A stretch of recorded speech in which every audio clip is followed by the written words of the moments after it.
Okay, continuing on with the rudder. I've gone ahead and got my trailing edge bottom part as good as I can. You can see there are some wrinkles in there still. That's as best as I could do. Don't forget, on this rudder, it's going to be down on the bottom of the airplane below the elevator, so don't totally kill yourself over getting these wrinkles out of there. Okay, onto the hinge points. You can see that I've already got my 3/16 holes drilled, and I've already mounted my rudder. So I simply took a hot soldering iron or a hot drill bit and rounded these holes out all the way up and down the leading edge, of the rudder. And I've also taken a razor blade and cut this square out. Again, trying to keep as close to that inseam here as possible. See if I can point this a little bit better.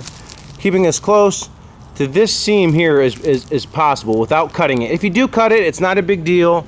I did a little bit here. That's not a big deal. Your rivets are going to hold it flush, but you want to try to avoid, cutting that all the way down. But the rivets will hold it on there with your bracket.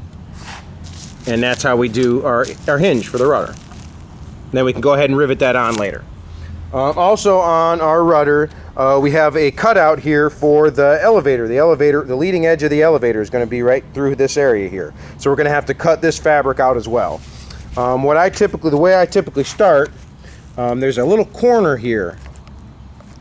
And if you push down, you can feel that corner and see that corner, and I'll mark it with a pencil. And I'll do the same thing on this area here. I'll show you on the other side.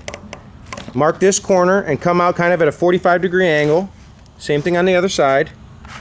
And here, I'll flip it over and show you how I've done it.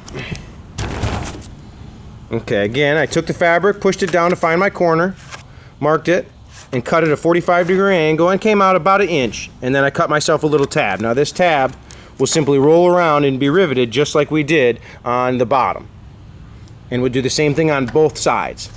And then as far as our corner here, this edge, I simply continue my 45-degree angle all the way out, and then I'll cut a small square here so that it folds over nicely.